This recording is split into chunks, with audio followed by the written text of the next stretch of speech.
the history of pro football, few teams were more dominant than the 1969 Vikings. They led the league in points scored and had more than 50 in a game 3 times. They allowed the fewest points, averaging less than 10 per game. They won 12 games in a row, longest winning streak in the NFL in 35 years. But they did not win it all. Their story begins when they first entered the league as an expansion franchise in 1961. We thought of ourselves kind of as pirates. We had been used to doing a little head hunting. We'd get in some physical altercations, or as most commonly known, we'd get in some good fights.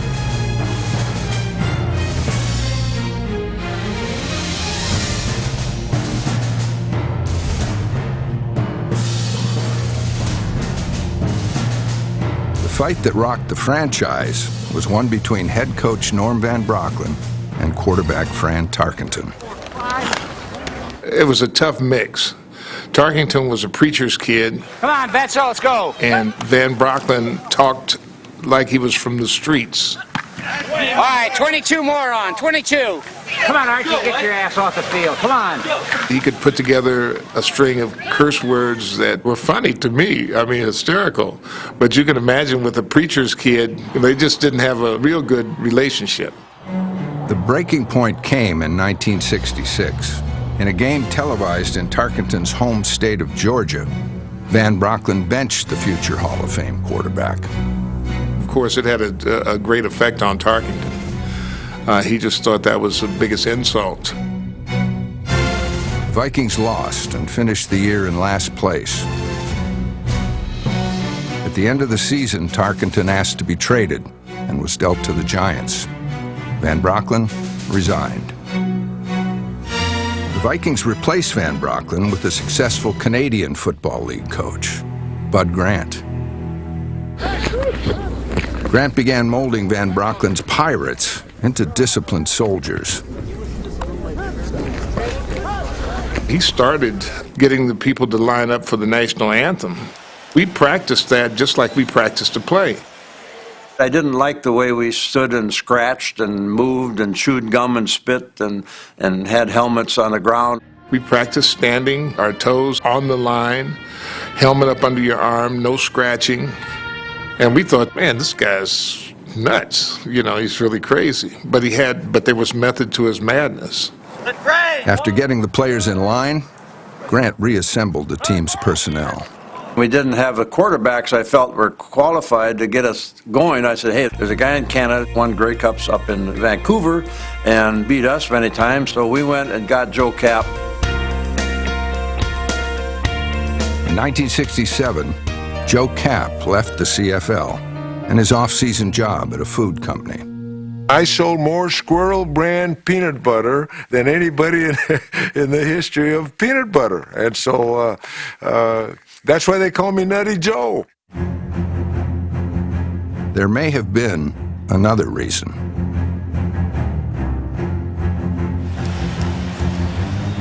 In his Viking debut, Kapp entered trailing 32-0 against Deacon Jones and the Rams.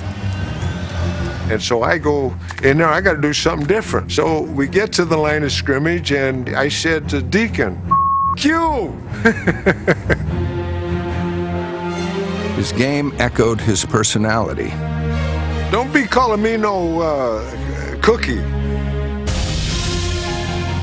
He was ill-mannered and unpredictable, but above all else, he was tough.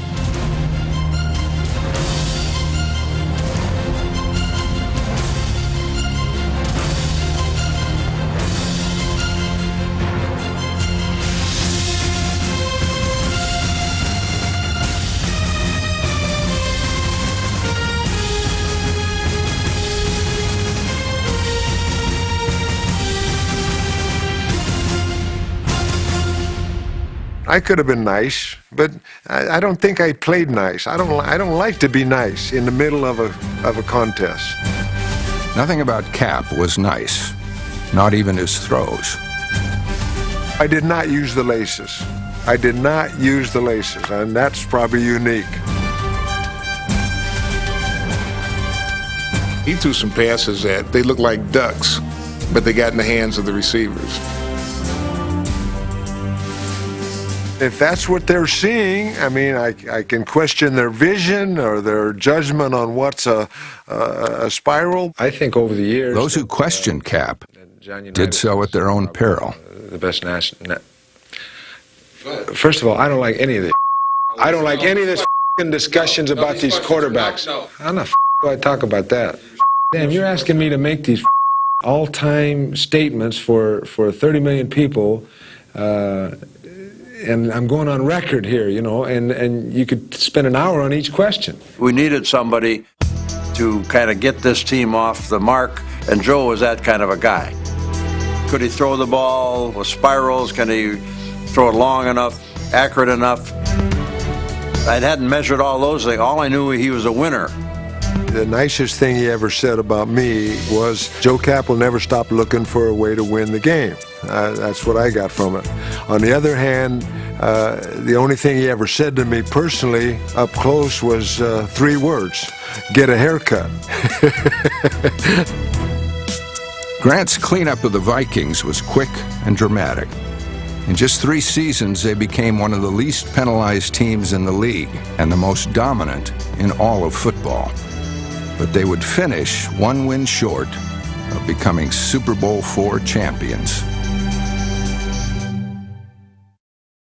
The 60s may have been a time for racial unrest in America, but on the Vikings, the only color that mattered was purple. Their Mexican-American quarterback was one of the team's most popular players. He just got along well with everybody. I don't know whether it had anything to do with him being a Mexican-American. I mean, I didn't think of him as a Mexican until he always ordered tequila. In 1967, Cap had a chance to be the toast of Minnesota by completing a season sweep of the mighty Green Bay Packers. With the game tied and less than 2 minutes to play, Cap began driving the Vikings to the winning score. I made my pivot to hand the ball off to Billy Brown, and my mistake, I fumbled the ball. The Packers recovered, won the game, and Cap was inconsolable. At the post-game gathering, Cap recounted the loss with number 59 linebacker Lonnie Warwick. We got in a discussion as to who lost the game. He said the defense. I said, no, I did. Here's 2 guys saying, I lost the game. No, I lost the game. You know, I did this, and I really messed up. And the other guy says, yeah, but I did this, and I really messed up. And the next thing you know, they had taken it outside. Cap refused to back down and exchanged punches with Warwick, one of the Vikings' fiercest hitters. My effort was to show him that the offense was just as tough as our own defense, and that was the stupid reason for the fight. Next morning, I get a call. On the other end was Warwick. He says, Joe, how you feeling? I said, well, my left eye's closed. And he says, we better go tell Coach Grant that, you know, there's no problem, no dissensions. Well, I'll be there to get you. And that's what tequila can do to you once in a while. So that was over and done with. I mean, we talked about it, and, you know, I wanted to downplay it. And of course, the next day, they were buddies. They were kissing cousins from then on. After finishing 1967 with just 3 wins, solidarity became the team's battle cry. In 1968, they won their first division title. In 1969, they adopted a new slogan, 40 for 60. 40 players committed to 60 minutes of football. Cap was injured for the season opener. Still, he was determined to show his devotion to the cause. I stood on the sideline and rooted for him. And I'm part of this team. And it's a team goal that we're doing. That's 40 for 60. Cap's replacement, Gary Quazzo, threw 2 touchdowns. But victory hinged on whether the Vikings could contain the Giants' quarterback, former teammate Fran Tarkenton. We had talked a little stuff before the game, you know, a little smack. and told him, we're going to kick your ass. You never wanted to let Fran get the upper hand, because he had this little laugh. He would tee-hee you to death.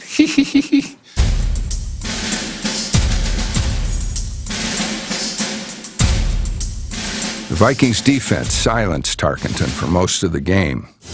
But with Minnesota ahead by 13 with 5 minutes to play, the front four began to tire, and Tarkenton took advantage. He started scrambling, and he was wearing us out. With the lead down to 6, Tarkenton faced 3rd and 17 with just over a minute to go. Tarkenton, he's back to throw, scrambles around, looks, he can't find anybody, he looks, throws. Oh, brother. The improbable completion led to the game-winning touchdown, and the end of Gary Quazzo's reign as the Vikings starting quarterback. Gary had a tremendous game against the Giants, but we lost. And I felt he had done nothing to lose the starting job.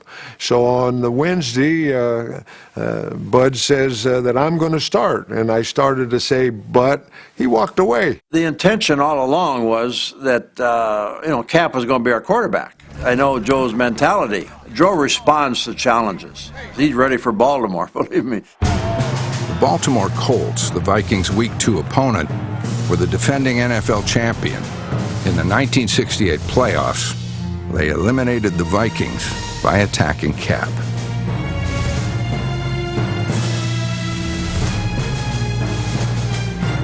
They did a very dangerous 9-man kind of a blitz. And we didn't catch up with it. They had beat him up.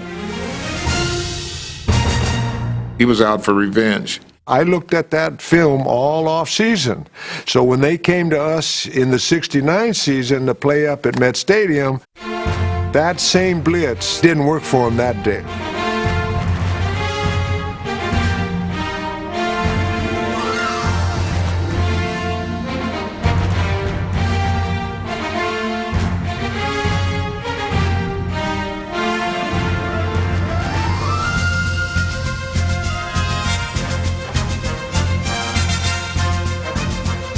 Midway through the third quarter, Cap had already thrown 5 touchdowns. I left the game twice. Gary went in, but they knocked him out. They broke his nose. So I go back in, and they're still blitzing, so we throw a couple more.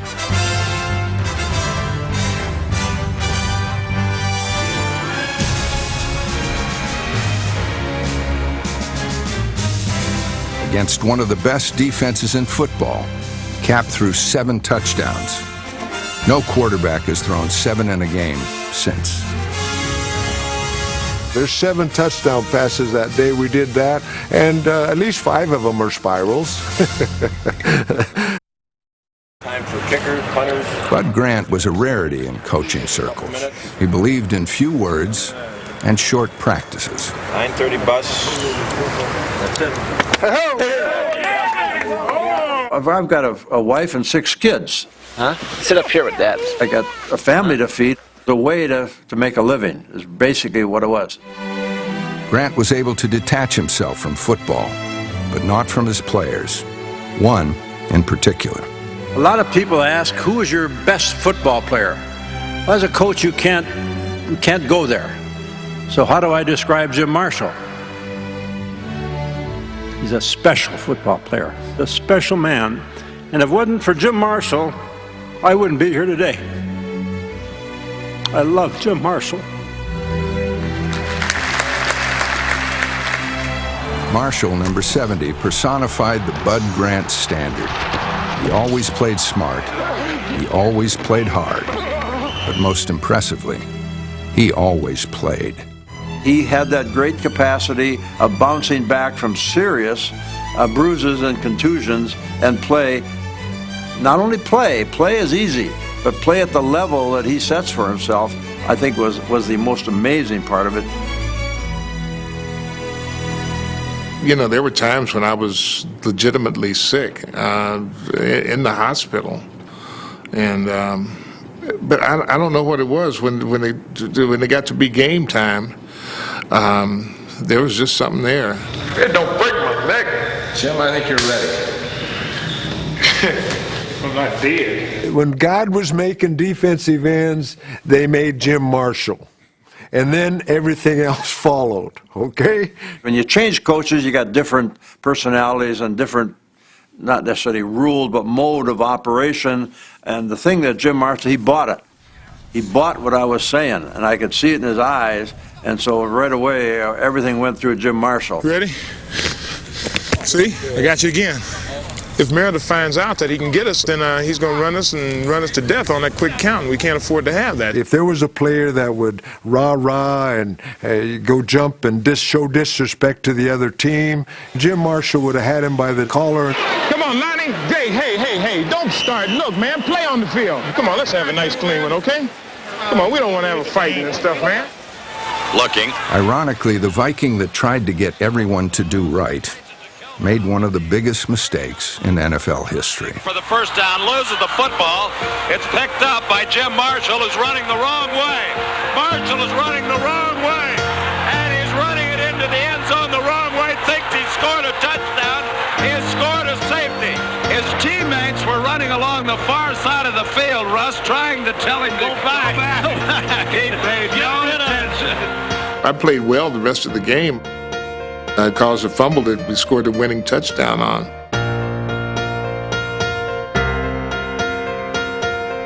So you can actually say I traded 2 points for 7 points. But people, constantly talk about the wrong way run. I always tell them, you know what, think about the worst mistake that you've ever made, and think about 100, 200 million people seeing you make that mistake and teasing you about it every day of your life. How would you feel about it? Off the field, Marshall sought individual glory.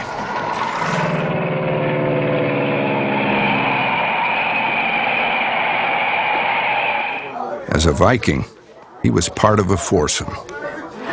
Number 81, Carl Eller. Number 77, Gary Larson. And number 88, Alan Page, joined Marshall on the defensive front. The foursome became known as the Purple People Eaters, after the popular song by Sheb Wooley. One-eyed, one-horned, flying purple people eater was an ugly-looking, half-bird, half-dinosaur-looking thing, and if you could think of 100 other names we'd be happier with than the Purple People Eaters. In 1969, all 4 members of the Purple People Eaters made the Pro Bowl. 2, Eller and Page, would make the Hall of Fame. Page manned the middle. He was a little different than the rest of the guys. He didn't drink. He was very intent on getting his law degree. During football season, he would do a lot of studying. However, he was a very, very dedicated teammate and probably one of the best defensive linemen that I've ever seen.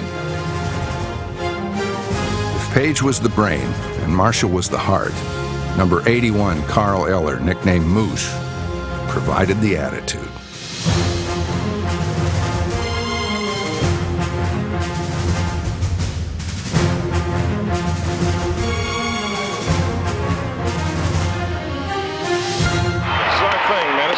Get it in here, girl. Look here, I ain't lying, baby. Let's win this today. Let's win this today. Let's go. In week 3, the Purple People Eaters and the rest of the defense came within 5 seconds of the franchise's first shutout.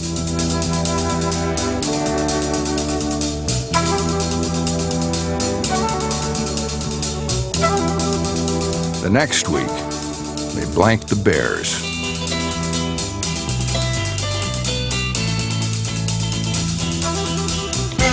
Lopsided wins became the norm.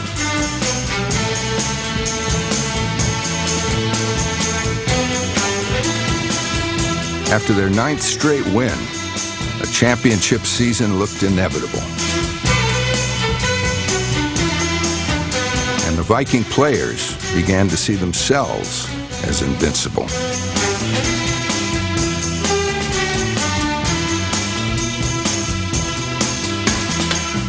they scored a touchdown, we started laughing. Why are you laughing at us? We just scored a touchdown. Yeah, but you're not going to win the game. We are. In the NFL's Central Division, the final stretch of the season meant games in bad weather.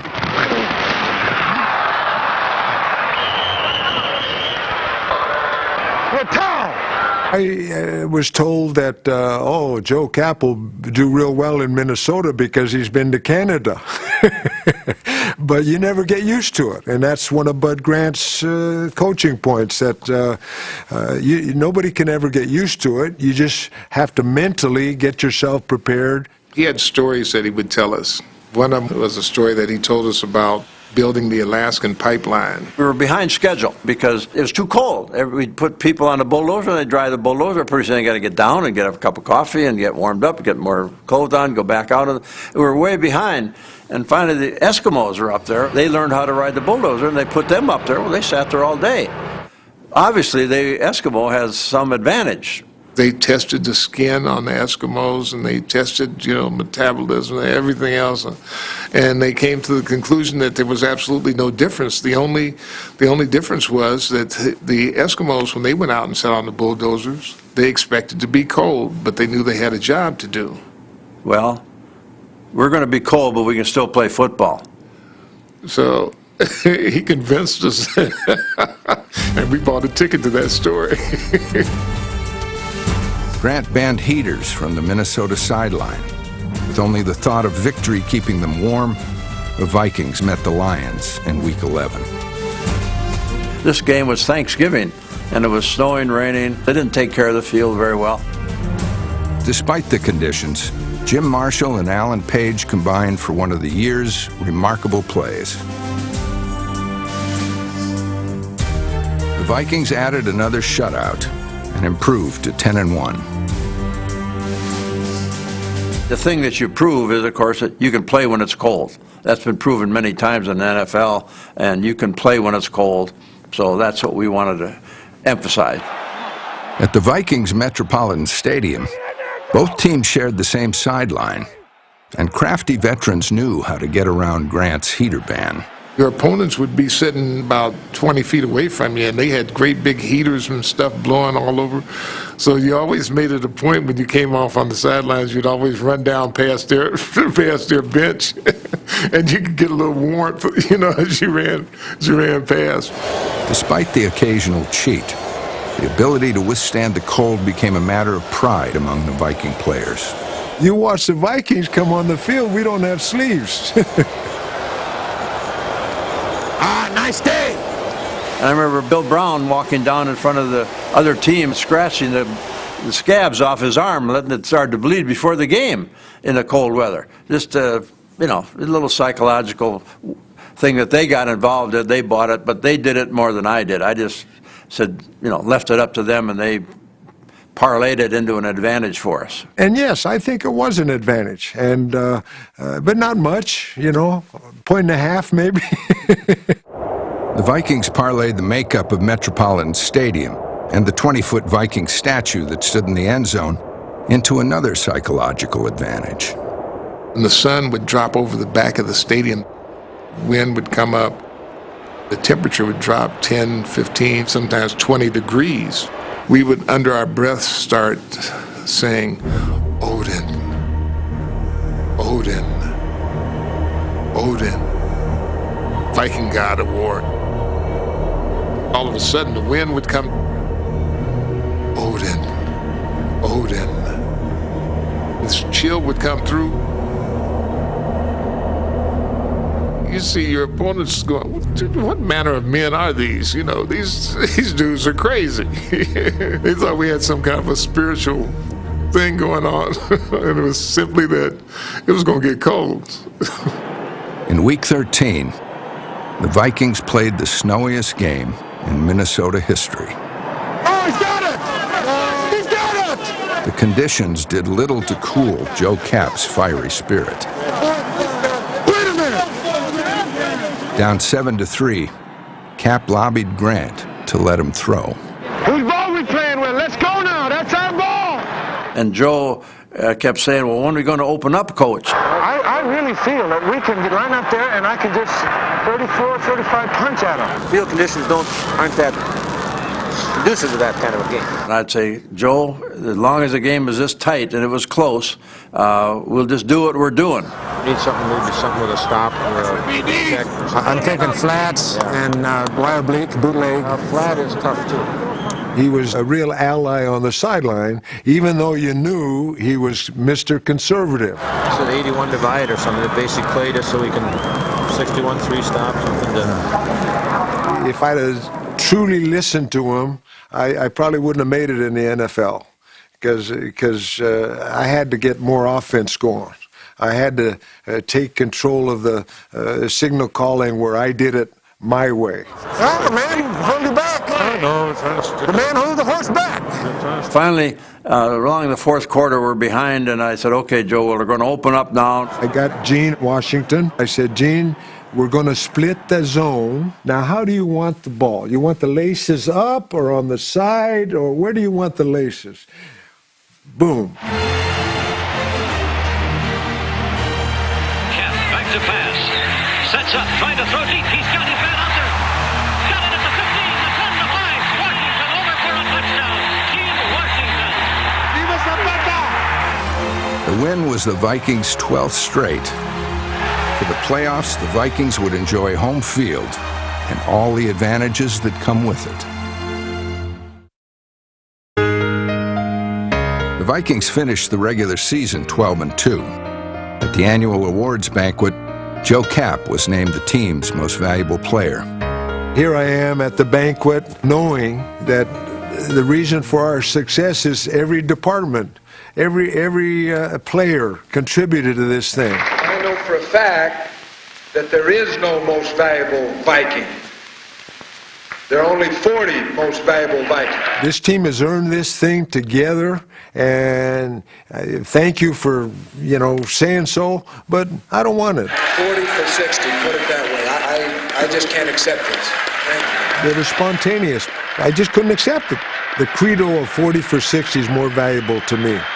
I thought it was a great gesture on his part. And Joe always had good timing. I mean, these things look spontaneous, but Joe he's a thinker, and this was something that wasn't spontaneous. He's something he'd planned. Find the hole! Find the hole! Win, Smitty, win! 40 for 60. 40 players committed to 60 minutes of football. Best described the effort the team would need to beat George Allen's Rams in the playoffs. In the opening moments, Carl Eller returned an interception for a touchdown, but the play was called back because of an offsides call on Alan Page. Allen was not offside. He was just very quick.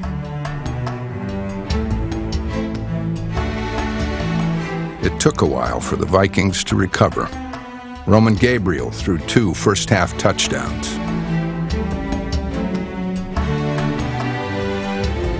Joe Kapp threw 2 second-half interceptions.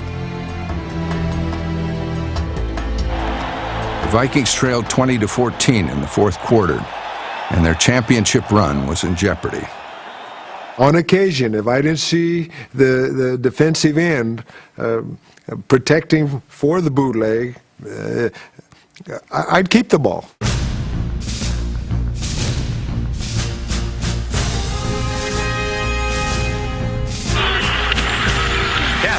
Rolling up. Touchdown! And the Vikings take the lead.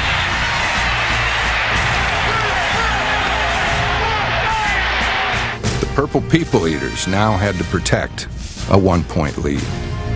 Their best pass rusher was matched up against the Rams' Hall of Fame tackle, number 76, Bob Brown. Carl met the challenge of the best offensive tackles in the league. The better player he played against, the better he played. The player they call Moose bowled over Brown and sacked Gabriel for a safety.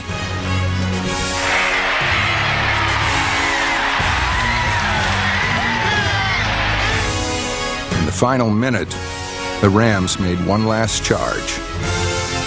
Alan Page's penalty cost the Vikings early. With the game on the line, he was determined to make amends. He was a little angry. They were calling him for offside. They were holding him. They just invoked anger in him. And one thing you didn't want to do is make him angry.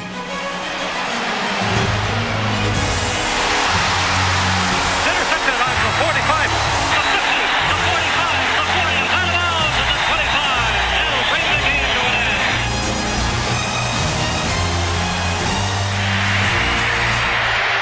Hey, you did it for us today, Al. You moves. Way to go. Hey, good game.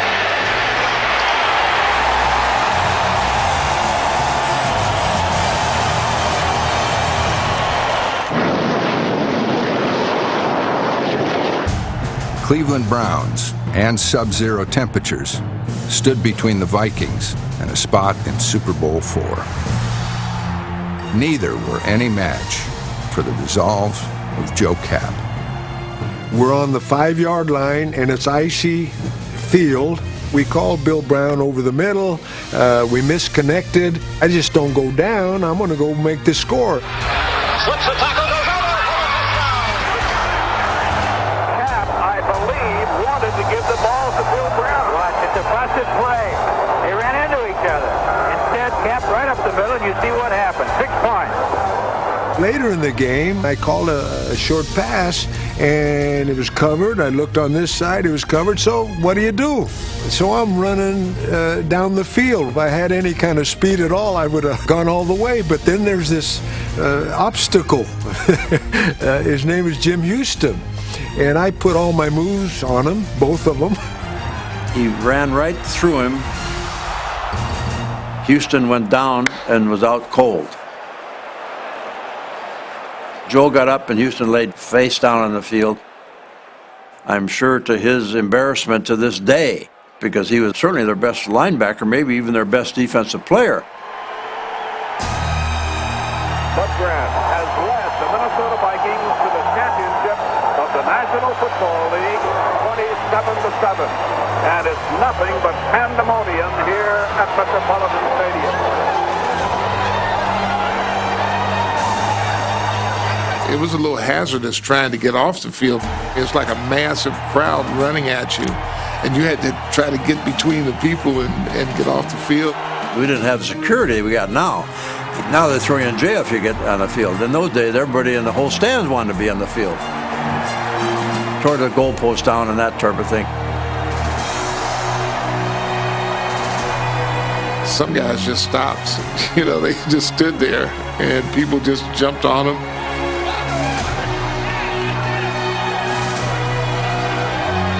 There was something to feel, and when it feels that good, you just want to treasure that feeling and keep it with you and hope that you remember it when you get my age. Where's the juice? Oh, yeah. Oh, look out. We stuck with it. Towards the end of the game, we went to our running game. We wanted to run the clock out, and we stayed with it. Have a little juice. I don't think. Yeah. Get the camera right here. Soda pop. Hard running. I'm going to throw it all over you. Don't throw any on me. Let me talk to this man first. Any more questions? And so when you win that game and you know there's one more to go, you start getting ready. You start getting ready emotionally. Your mind starts to think of what's the next one? Do we have another fight? Okay, bring them on.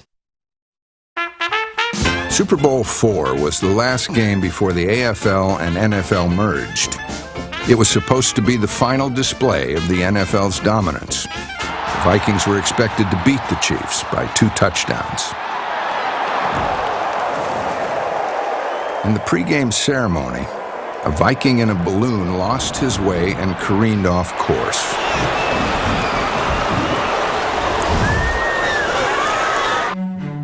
In the first half, the same could be said of the team.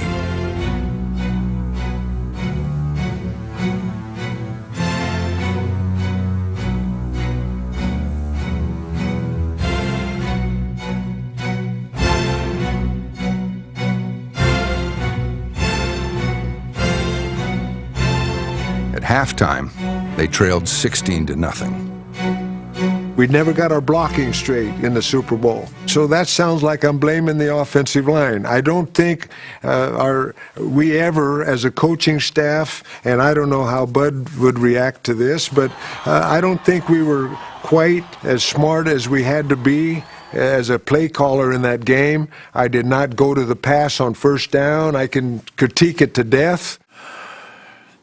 Well, we really didn't have a sophisticated passing attack. We're ahead in most of our games. In most of our games, we didn't have to come back. We didn't have the passing sophistication or the talent to do that. Now, Joe took a tremendous beating in that game trying to do that, but he tried to do it himself, and our passing game was not that good at that point. In spite of us being behind at the half, nobody was saying anything special in the way of a rah-rah. But on the other hand, we did not make some corrections that we needed to make. And I know I got our offense together and I ripped them pretty good. We came out with a 70-yard drive, and that was us.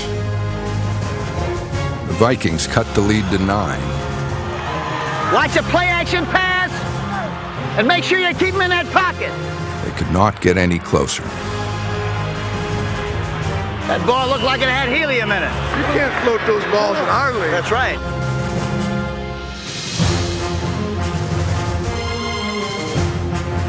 Willie's got it. Yeah. All right, boys. That's it. Yeah. Taylor hit immediately, slips the tackle with an open field. The 20, the 15, and he keeps his footing and goes over for the touchdown. And they right there have won this game for Kansas City. The end was near, but Nutty Joe never went down without a fight.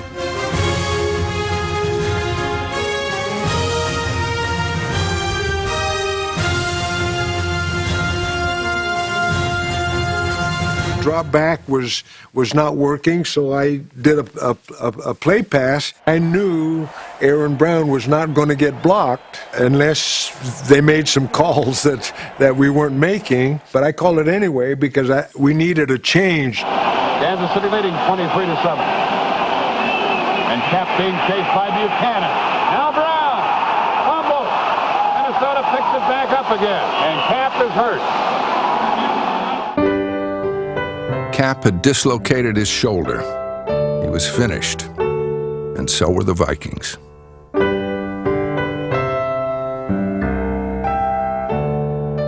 Here I am with my chance to win the world championship, and I get knocked out. When you get your chance, you got to be ready. You got to be prepared, and we did not get it done.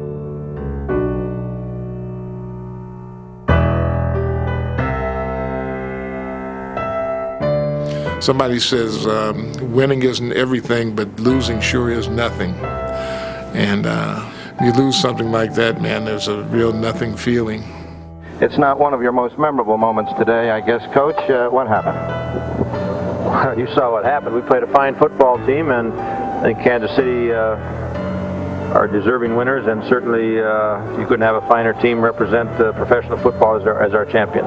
You agonize after the game, and could you have done? What did you do? What you didn't do? You agonize, you replay it, you look at it, and then you put it aside. To a man, nobody cried. Nobody made excuses. Nobody blamed anybody. It was a team right to the end. Minnesota's loss in Super Bowl IV marked a stunning end to a remarkable season. But the Vikings were a team on the rise, and many expected their fall from grace to be short. But I know it's a great disappointment, but we're going to hear a lot more about the Minnesota Vikings in the years to come, I think. Well, we sure hope so, and maybe we can come back next year or sometime and redeem ourselves a little bit. After losing Super Bowl IV, Joe Cap had a contract dispute and never played for the Vikings again. In 1970, he joined the Patriots for one forgettable season and was then out of football. His career and the team's legacy would have been different if they had won Super Bowl IV. I have spent my life now looking back and make assessments of that question, and I feel that if we'd have won the game, that I could have played for the Vikings another season. And I think our team, the momentum that we had, we would have won another Super Bowl. In 1972, Fran Tarkenton came back to Minnesota, and the Vikings returned to 3 more Super Bowls. They lost each time.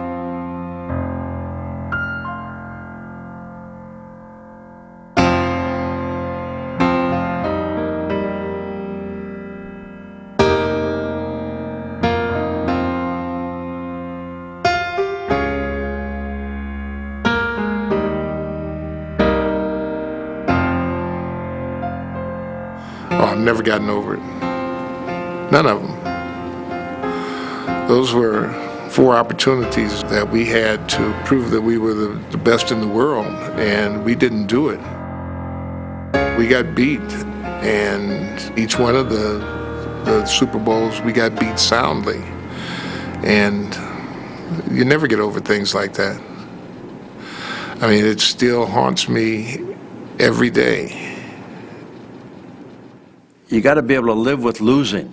That's the hardest thing, to get over it. I mean, you can't let it eat you up. I've never gone back and looked at those Super Bowl games. I don't have a copy of any of them. I mean, I don't. That's not my legacy. I mean, that's what we did, and that's over with. No, it doesn't. It's not something I live with.